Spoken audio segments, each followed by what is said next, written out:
What I want to do in this lecture is to reflect on how understanding the historical evolution of nationality legislation and citizenship in Britain, their relationship to the political project of decolonisation, might make us think differently about the politics of migration in Britain today. And I'm organising this around a conversation on global Britain and the coloniality of British citizenship. But before I delve into what I want to talk about, I'd advise that for those of you who are unfamiliar with the history and development of Britain's immigration and nationality legislation, that you take a look at some of the previous contributions to the Connected Sociologies platform, notably James Hampshire's video and Luke de Noronha's video that looks at the Windrush deportation scandal and the Grenfell fire. My entry point's a little bit different to what Luke's already presented, and it's about looking at what we can learn about British citizenship from looking at Britain's relationship to those who hold a nominal status as British, but don't have the right to live in the UK. There are several extant categories within British nationality legislation to which this refers, but I'm specifically going to focus on British nationals overseas. This is the status that was granted to the people of Hong Kong when sovereignty of the former colony was handed from Britain to the People's Republic of China in 1997. In foregrounding this case, placing the history that led to this in the spotlight, and considering recent and bespoke provisions for the people of Hong Kong to settle in the UK, offered through the Hong Kong B&O visa scheme, I stress that looking beyond Britain's contemporary borders to its former overseas citizens makes visible the continuing coloniality of British citizenship as we head into a new era in Britain's nation-making project. And that's what I refer to here in inverted commas as global Britain. What I'll show is how the latest provisions introduced by the British government to support the migration and settlement of the Hong Kongers are a small concession in the context of a longer history where these former citizens found their rights to free movement eroded, their nominal status as British hollowed of meaning, and how this might make us think differently of this provision that has been promoted by the UK's Home Secretary as evidence of Britain's fair and generous approach to immigration. Before we go into a little bit more detail, let me just highlight some important points that I want you to hold in mind. So the first thing is to say that our current understandings of who is a citizen in the UK has a very recent history. It's only been in effect since the British Nationality Act of 1981. And it's at this stage that people who had previously shared a status as citizens of the UK and colonies were reclassified into those who held British citizenship, allowing the right of abode in Britain, and those who were reclassified due to their birth and residence in Britain's colonies and dependent territories, but with no link to the UK, as British dependent territory citizens and British overseas citizens. In many ways, the British Nationality Act just closed a loophole that had started to emerge, where people's immigration status was not matched by what their passports said, what nationality they held. So since 1962, those from Britain's colonies and overseas territories and dependencies had not had the right to migrate to and settle in the UK, even though on paper they were citizens just as their co-nationals in the UK were. So far, so good. But not everything was quite as clear-cut as we might understand through looking at the British Nationality Act.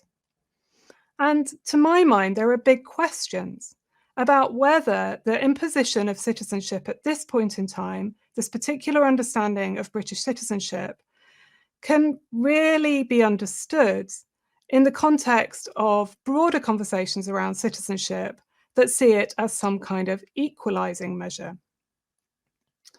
Now, if we go back and we take this history seriously and see how actually this was a process of excluding people, and notably a process of excluding Britain's racially minoritized citizens, how might this actually change the way that we understand the contemporary citizenship and migration regime in the UK? So if citizenship isn't that great equaliser, then how might we think about this differently? And today I'm going to build on a rich tradition of work that shows how the development of citizenship went hand in hand with the development of global inequalities that persist in the present day. I'm really simplifying here, but I'm drawing on the idea that citizenship is not about equality.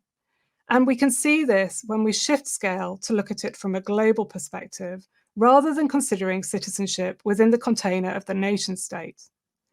And you can see how it produces significant global inequalities. And one very shorthand example is of passport inequality. If you think about who can cross borders with ease and why, what does your passport indicate to those people on the borders? And how might it be different, for example, if I try to cross a border using a British passport compared to, for example, the people that I've worked with in Panama who might be trying to travel to other parts of the world using a Panamanian passport?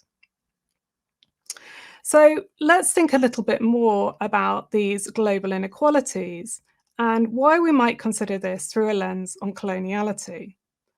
And I'm borrowing here from Manuela Botka and Julia Roth's conceptualization of the coloniality of citizenship, which they use to make visible the inequalities of race and gender established through colonialism that endure in the contemporary global citizenship regime, where not all citizenships are created equal. As they argue, this tension continues in the present day, with colonial entanglements enduring in the way that European countries relate to their former colonial possessions. We can also see this in the work of Anne-Laura Stoller and her work identifying how the lack of rights attending to some nationality statuses was a continuation of imperial forms of governance. So it's not accidental that some populations are given seemingly ambiguous statuses where they're named as belonging to a certain nation, but with seriously curtailed rights attending to that status in nationality legislation. In other words, when we start to see differential rights being awarded to people on the basis of their nationality status, we should understand this not as accidental, but as intentional and by design. Now, these scholars don't explicitly talk about British citizenship, but we can see how this played out when we looked at the history of British nationality legislation and how it developed over the course of the 20th century, and how the number of statuses available in nationality legislation multiplied, and alongside it, scales of different rights for populations that had at earlier points in history held the same status. And it's evident in the way that this played out that it was racialized. And I'm going to show you a little bit more about this through the case of the Hong Kongers. Let's take a look at how the status of those born in Hong Kong has changed over the last 75 years. And you can see that this is a history that takes in quite significant changes that are brought in through both nationality and immigration legislation. So broadly speaking, what we have is a situation where when the first Nationality Act is introduced in Britain in 1948, Hong Kongers, along with those from the UK and the other remaining colonies, are transformed from British subjects to citizens. So they become citizens of the UK and colonies. And this means that both of my grandparents, my grandfather born in Wiltshire in the UK and my grandmother who was born in Hong Kong, shared this status first as British subjects and then as citizens of the UK and colonies. But it's when immigration acts start to be introduced in the 1960s and 70s that Hong Kongers are made deportable from the UK and transformed into aliens for the purposes of immigration control if they approach the borders to the UK.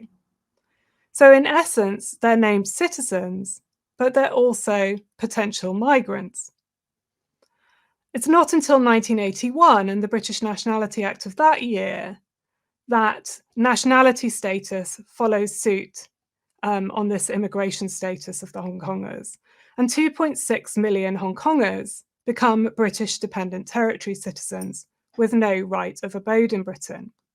Now, what I find really remarkable here is that the Hong Kongers were the largest by quite a long way, population of Britain's overseas citizens at this point in time. And there's actually very little written about what happened to them in this moment. What's also notable is that this is the eve of the negotiations between Britain and the People's Republic of China. So what happens through the British Nationality Act of 1981 is kind of slightly, I suppose, sets the stage for those future discussions in some ways.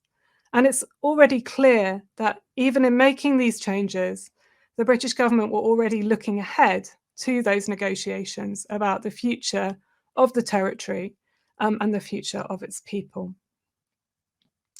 So this is where things start to change a little bit. So until this point in time, what's happened to the Hong Kongers has traced the same route as what's happened to all of those others from Britain's remaining colonies and dependent territories.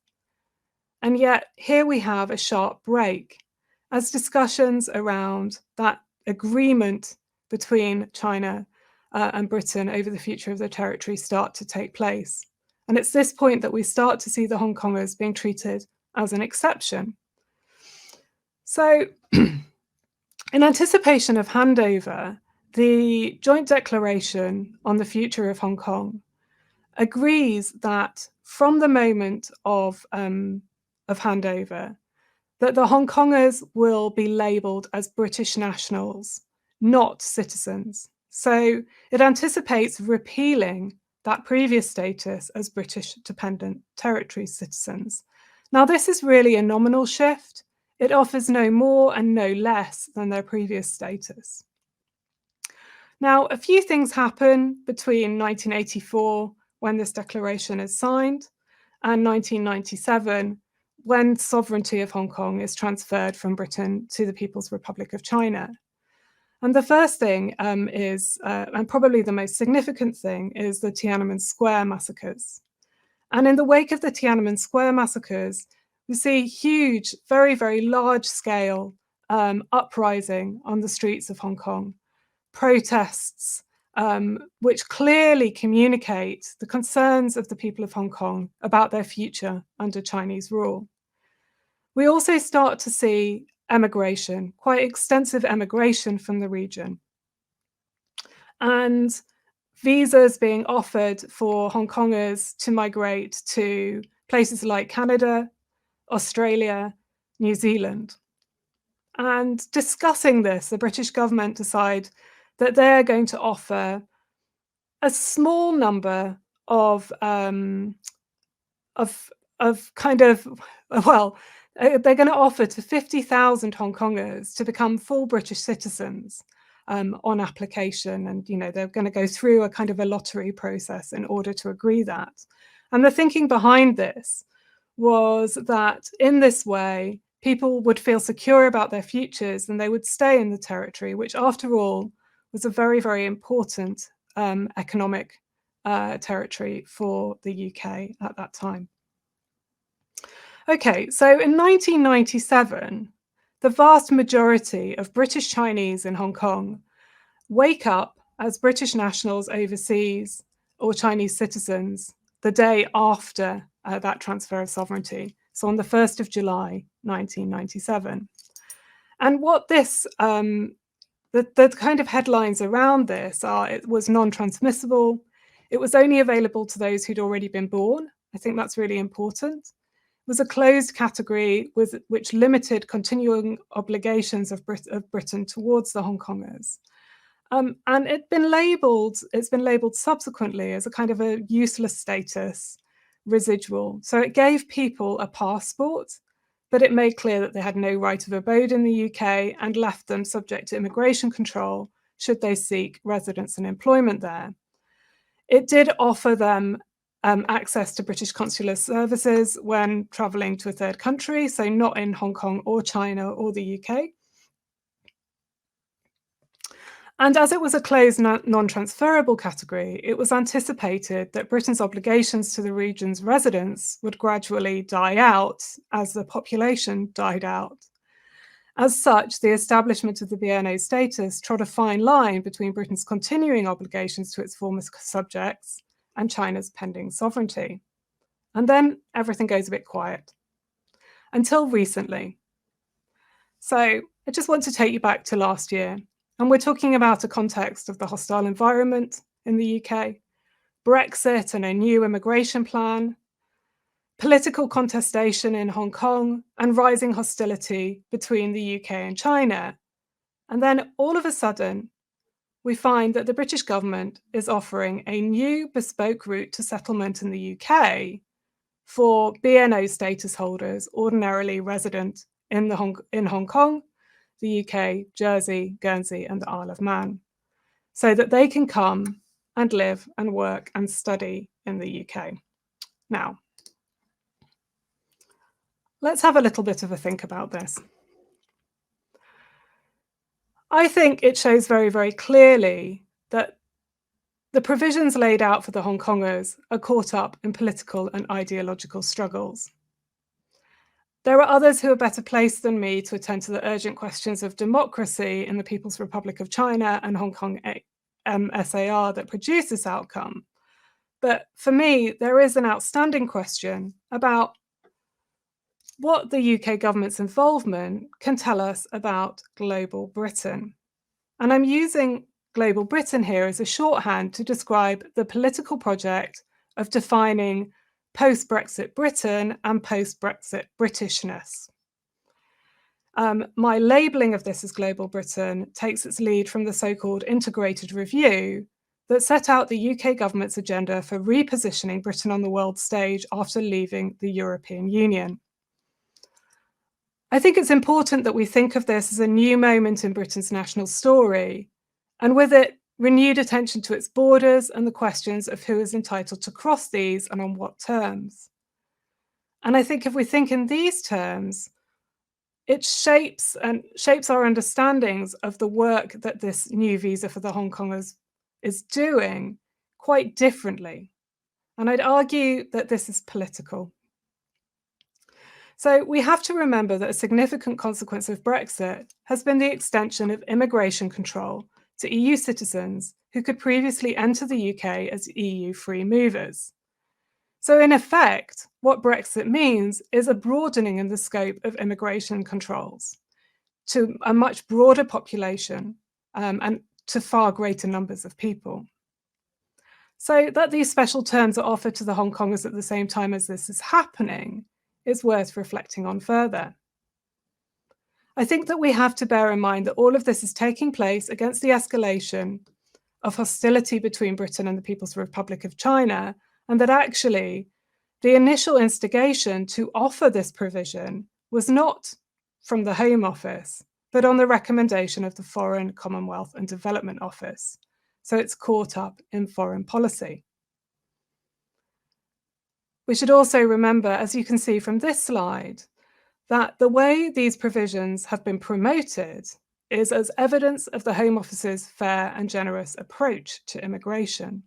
It's also been presented on humanitarian grounds as demonstrating the UK government's moral commitments to the people of its former colonies. So let's have a look at the work that the discursive construction of the Hong Kongers as good migrants for global Britain, which is another way that they've been framed, and what this might be doing and what this can tell us about the contemporary political project of belonging. So I think I've outlined that on the surface, the Hong Kong BNO visa scheme is being presented in a way that seems to contradict the broader context of the hostile environment and contemporary immigration reform. But in the context of the backstory to this that I've already discussed, the Hong Kong BNO visa is a small concession with limited effect for those whose status has been constantly downgraded over the course of the preceding 75 years.